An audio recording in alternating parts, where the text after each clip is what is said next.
নতুন প্ৰজন্মৰ যুৱক হিচাপে ৰাইজৰ দলৰ পৰা গেছ চিলিণ্ডাৰ ছবিত আমি জিলা পৰিষদ হিচাপে আমাৰ প্ৰাৰ্থিত্ব আগবঢ়াইছোঁ। আৰু আমি যদিও আমি কম বয়সীয়া সৰু ল'ৰা, তাৰপিছতো আমি বিজেপি আৰু কংগ্ৰেছৰ বিৰুদ্ধে শক্তিশালী প্ৰত্যাহ্বান জনাইছোঁ। কম ভোটত হাৰি গৈছোঁ, কিন্তু আমি শক্তিশালীৰ ওপৰত তেখেতলোকক প্ৰত্যাহ্বান জনাইছোঁ। গতিকে আমি যদিও হাৰি গৈছোঁ, হতাশ হোৱা নাই। পুনৰ ৰাইজৰ মাজলৈ আহিছোঁ, আপোনালোকৰ মাজলৈ আহিছোঁ। আপোনালোকৰ মাজত আহি আজি অনুভৱ কৰিছোঁ যে মোৰ জিলা পৰিষদৰ অন্তৰ্গত কল্পনাপুৰ বুলি এখন গাঁও আছে, য'ত আহিবলৈ ৰাস্তা নাই। য'ত আহি মই দেখিছোঁ যে 1964 চনতে নিৰ্মাণ হোৱা এখন চৰকাৰী স্কুল বন্ধ হৈ গৈছে। ইয়াত এটা অংগনবাদী কেন্দ্ৰ আছিল, যি কেন্দ্ৰটো সম্পূৰ্ণ নিৰ্মাণ নোহোৱাকৈ বন্ধ হৈ গৈছে।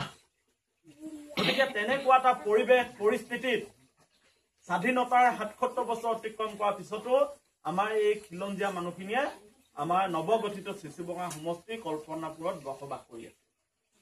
আজি আমাৰ দুখ লাগিছে, আজি তাৰিখতো এই আধুনিক যুগত আজি মানুহ পৃথিৱীৰ পৰা গৈ ছন্দ পাইছে, গোটেই সৌৰ জগত ঘূৰিছে। আজি হাতে হাতে মোবাইল, গোটেই পৃথিৱীখন মানুহৰ হাততে আছে। তাৰ পিছতো এইদৰে মানুহখিনি বসবাস কৰি থাকিবলগীয়া হোৱাটো অতি দুৰ্ভাগ্যজনক। আজি আমি প্ৰতিবাৰে নিৰ্বাচন আহে, আমি ভোট দিওঁ, সকলোৱে আমি ভোট দিওঁ। সকলোৱে নিৰ্বাচনৰ আগত প্ৰতিশ্ৰুতি দিয়ে যে ৰাস্তা বনাই দিম, ঘৰ বনাই দিম, স্কুল দিম, অৰুণোদয় দিম, আঁচনি দিম, লাখপতি বাইদেউ বনাম, কয় নকয়? আজিকালি লাখপতি বাইদেউ হয় নহয় গোটেই মহিলাসকল। আপোনালোকতো লাখপতি বাইদেউ বুলি কৈ আছে, চব মানুহবোৰ লাখপতি হ'ব লাগিছিল, এনেকুৱা ৰাস্তা থাকিব নালাগিছিল, হয় নহয় বাৰু? আজি স্কুলখন বন্ধ হ'ব নালাগিছিল, আমাৰ ঘৰবোৰ অট্টালিকা হ'ব লাগিছিল। লাখ টকা থাকিলেতো সকলোৱে অট্টালিকা বনাব। এতিয়া চৰকাৰে কি কৰিছে জানে? আমাৰ এখন ৰঙীন চশমা পিন্ধাই দিছে। চশমাখন আমি দেখা নাই, আমাক এখন ৰঙীন চশমা দেখাই দিছে, তাতে আমি হাবুডুবু খাই গৈছো। আমি পৃথিৱীখন ৰঙীন দেখি আছো। আমাৰ প্ৰকৃত সমস্যাখিনি আমি কেনেকে ভুগি আছো, এই বস্তুটো আমি নিজেহে অনুভৱ কৰিছো, আনক দেখাব পৰা নাই। গতিকে আপোনালোকক আমি আজি ৰাইজৰ দলৰ পৰা অনুৰোধ কৰিব আহিছো যে আপোনালোকে সজাগ হওক, সচেতন হওক। ইমান এটা পুৰণি ইতিহাস আছে। অলপ আগত আমাৰ নাৰী বাহিনী সভানেত্ৰীগৰাকীয়ে কৈ গ'ল যে আমি নাৰীয়ে সকলো কৰিব পাৰো। আজি আপোনালোকে সিদ্ধান্ত লওক, আমি সমাজখন পৰিৱৰ্তন কৰিব লাগিব। তাৰ কাৰণে নিজৰ কাৰণে নহয়, আমাৰ আহিবলগীয়া প্ৰজন্মৰ কাৰণে।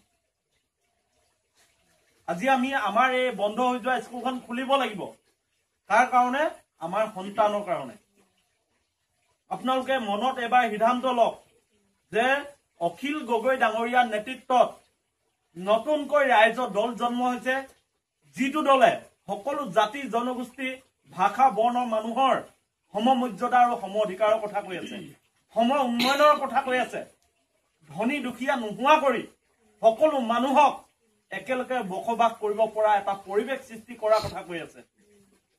আজি চৰকাৰখনে দেখিছে যে দুখীয়া মানুহক, কৃষকক উচ্ছেদ কৰি আছে। কৈছে তাৰপিছত যে সেই মানুহখিনি বাংলাদেশী। যদি সেই মানুহখিনি বাংলাদেশীয়ে, তেতিয়াহ'লে তেখেতলোকক আকৌ 50,000 টকাকে কিয় দিছে? আকৌ বেলেগত মাটি কেলে দিছে? বাংলাদেশত পঠিয়াই দিব লাগিছিল। এতিয়া ইলেকশ্যন আহি আছে, হিন্দু মুছলমানৰ ৰাজনীতি চলিব, মিয়া মিয়া বুলি কব। বুজি পাইছে ন কথাখিনি? সেই কথাখিনি কৈ আপোনালোকৰ পৰা আবেগৰ ভোট লব। ভোট লোৱাৰ পিছত তেখেতলোকে ৰজা হ'ব।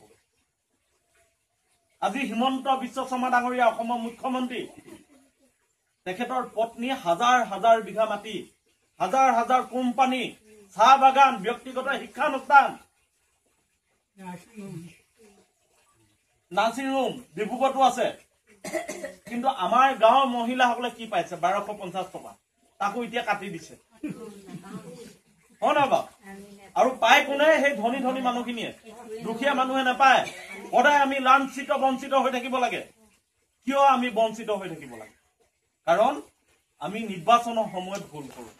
ৰাইজৰ দল হিচাপে আপোনালোকক আমি কব খুজিছো, আপোনালোকে এবাৰ নিজৰ বিবেকক সুধি নৱগঠিত চিচিবগা সমষ্টিত ৰাইজৰ দলক সুযোগ দিয়ক। আমি আপোনালোকক কথা দি গৈছো আপোনালোকৰ মৃত্যুমুখী যিখন স্কুল আছে প্ৰাথমিক বিদ্যালয় আছে এই বিদ্যালয়খন আমি প্ৰথম ঠিক কৰিম আপোনালোকৰ ৰাস্তাটো আমি নিৰ্মাণ কৰিম আমাৰ উদ্দেশ্য হল প্ৰাথমিক পৰ্যায়ৰ পৰা আমাৰ উঠি অহা প্ৰজন্মক আমি ভাল শিক্ষা দিয়া আজি প্ৰাথমিক পৰ্যায়ত যদি আমি ভাল শিক্ষা দিওঁ তেতিয়াহ'লে তেওঁ ভৱিষ্যতলৈ দেশৰ সুনাগৰিক হ'ব আমাৰ সকলোৰে উদ্দেশ্য হ'ব লাগে যে নিজৰ স্বাৰ্থ নহয় আমি সমাজখন গঢ়িব লাগিব আহিবলগীয়া প্ৰজন্মক আমি শিক্ষিত কৰিব লাগিব গতিকে আই মাতৃসকল সকলোকে আমি অনুৰোধ জনাইছো যে আপোনালোকে এবাৰ পৰিৱৰ্তনৰ স্বাৰ্থত ভোট দিয়ক এখন নতুন অসম গঢ়াৰ স্বাৰ্থত ভোট দিয়ক নতুন চিচি বৰগাঁও সমষ্টি গঢ়াৰ স্বাৰ্থত আপোনালোকে ভোট দিয়ক